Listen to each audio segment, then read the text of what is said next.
Hello, I'm Dr. Greg Allen, and I'm the director of Freedom4U. Welcome to our teen educational video series.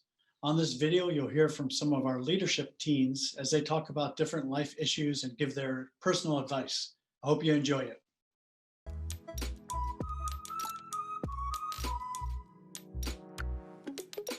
So, advice for parents.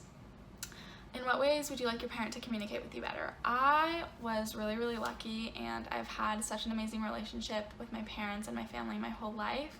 But I just think one thing that has really helped our relationship is the constant communication. And one thing that makes me really happy about our relationship is they're always kind of telling me, expressing in words, I'm so proud of you, you're doing amazing,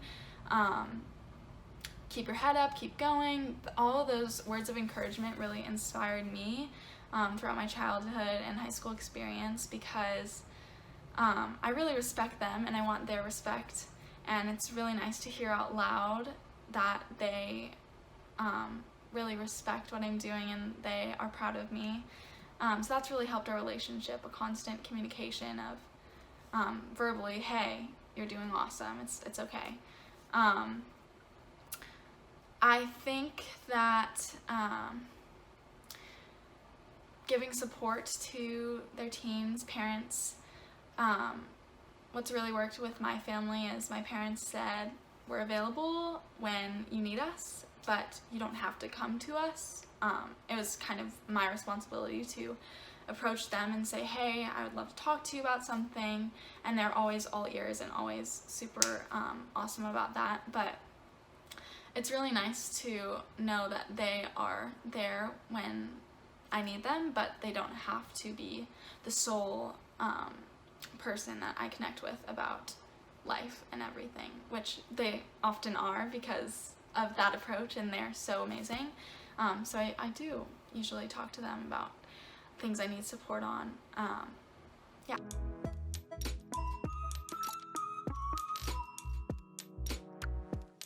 Communication is key. Both parties must put in the same amount of effort in order to build a strong bond. This means doing things together and expressing how they feel and talking things out so we really understand each other. I think the most important thing is for them to not lie to each other. Like if the kid says if they did something, then they actually did it. Trust is like a big part of it. And I mean, if the kid trusts their parents and knows that they're going to do the best thing for them, that's also really important. So, like if the parent says they're going to do something, like make sure they actually do it, because that's probably one of the most important things for a child, to be able to trust their parent and know that they're going to do best for them and to follow through with what they say they're going to do.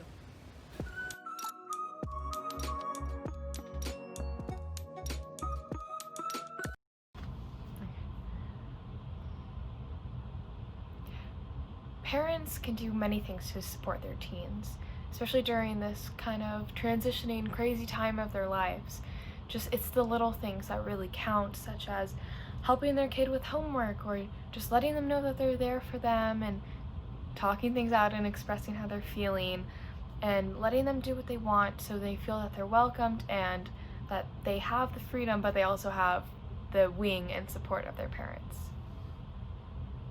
I think that's something parents can do to support their teens more strongly, is to be there to listen and not necessarily give support.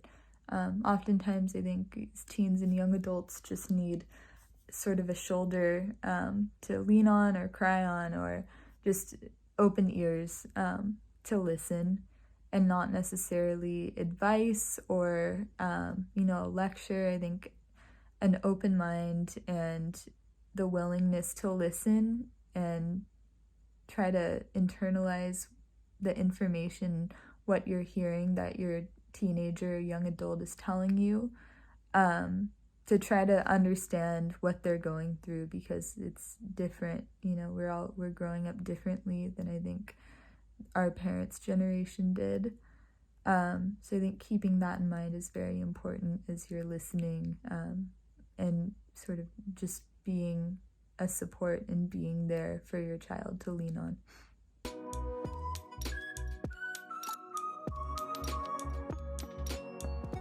I think parents should only get involved if the teens ask for help or if they are clearly falling behind on their work. Many teens, including me, like to be independent, and I don't always want my parents' help with my education. Also, instead of worrying about the teens' grades, they can take interest in what they're learning. I think that they should get involved when their grades drop below like the average grade they have and their usual level of what they're able to do. Like if they're usually getting B's and they start getting C's or D's, I feel like it's important for them to step in and try to help out as much as they can. My freshman year, I had an English teacher who said the first day of school that she despised having parents come in and talk to her about their children's progress in class or anything regarding English or education. So that kind of told me right off the bat, oh, okay, now I'm in high school, I'm responsible for my own education, I'm responsible for communicating with my teachers and asking for help when I need it. And I think it was really cool of my parents to just allow me to have that freedom to figure it out on my own, to be my own calendar, to hold myself accountable, and that also helped our relationship too, them not having to be on my back constantly about school.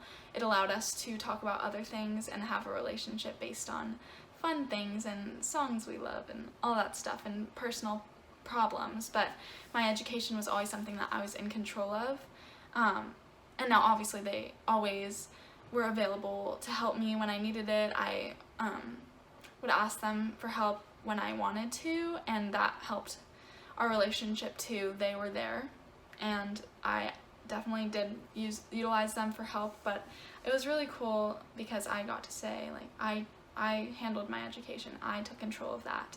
Now obviously if I was having a lot of trouble and really needed their help talking to a teacher or expressing to my educators that I was really struggling and needed some help, they were always there and happy to do that. So that was really helpful also.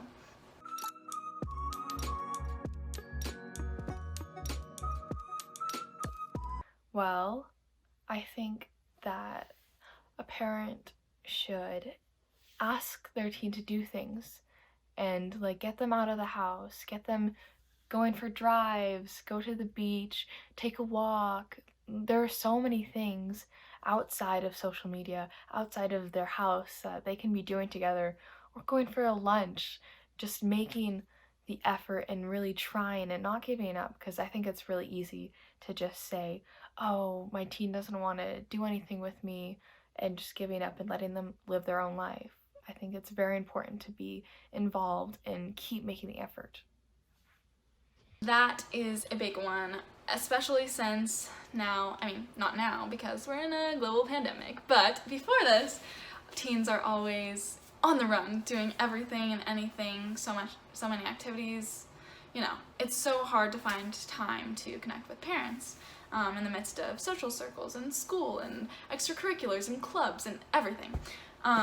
So what was really awesome throughout high school is my family constantly made an effort to have dinner together every night. We would always wait, well, most nights that it was possible, we would wait for every family member to be home at one point, and we would all eat dinner together. And that meal time was awesome. Also, my parents, even after I got my driver's license, they still offered to drive me places, and I often took them up on it when it was somewhere further, like on the freeway or something. And that in the car time was always super special, and we got to sing and talk and have really deep conversations. And I think just finding creative ways to spend time with your teen is a really big factor in your relationship. So yeah. I think it really depends on the teenager and sort of the nature of the relationship between the teenager and the parents, but I think that's something that you can't really go wrong with, is trying to find a new activity that you both enjoy doing together. or maybe learning a new activity or hobby that your child enjoys, without sort of a judgmental mindset going into it, and more with like an open sort of growth mindset, and the willingness to learn for the sake of being closer to your child and kind of understanding better something that they love to do that maybe you aren't as familiar with and they can actually teach you about. I think that's kind of a role reversal, and usually it's the parent trying to teach their children, but I think that allowing your child or your teenager to teach you something new that they enjoy doing, or tell you about something they're passionate about. Maybe it's not an active, like a active activity, but I think that would achieves the same goal of quality time and kind of start forging a deeper connection with your child.